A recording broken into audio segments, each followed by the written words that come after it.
Tradisjonen tro var det som første arrangement under Sildajazz klart for museumsjazz i Dokken.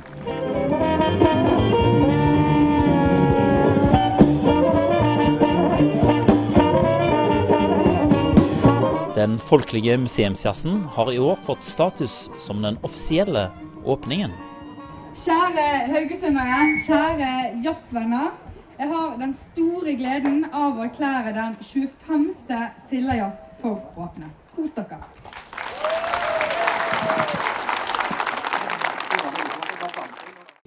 En liten overraskelse for de fremmøtte i Dokken var at Vamp hadde utepremiere på en ny låt. Ja, vi har tenkt å spille en helt ny sang. I hvert fall for oss, eller for de fleste i Norge og Haugesund. Det er en sang som Eivar Palsdottir, som vi har med oss, har lagt til lillesøstrene sine på Færøyene, og den har vi fått oversagt til Haugesunds dialekter. Så den har vi en slags utepremiere på i dag. Hva låt er dette? Det er en sang som går fint inn i vår tradisjon. Det er en vise som er skrevet, en veldig personlig vise som er skrevet til hennes småsøstre mens hun var ute og reiste og lengtet hjem. Og da så er det deler av denne teksten som faktisk låter litt sånn Haugesund. Det er mange av de ordene der som vi ville forstått uten at det hadde blitt oversatt, men vi valgte å oversette den helt til Haugesund. Skal ha tenkt å ha den med på neste Vamp-plate.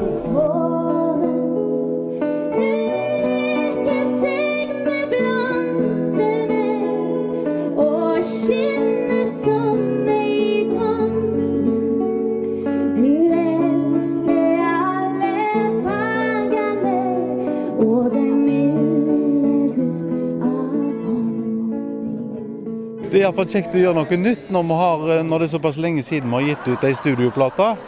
Så er det alltid kjekt å komme med litt nye ting. Og vi har tenkt å spille et par nye i morgen, fredag og lørdag opp på konsertene i Stålhuset, for å se om de liker det. Det var ikke helt oversikt lenger, men hvor lenge siden Vamp spilte på Sildajazzen? Det er ikke jeg sikker på heller, men jeg tror vel kanskje at det må være 12-13 år siden.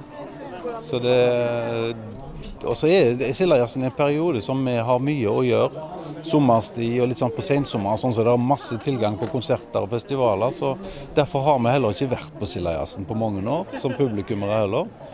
Så dette blir gøy, å både få delta og få oppleve stemningen rundt Sildajazzen.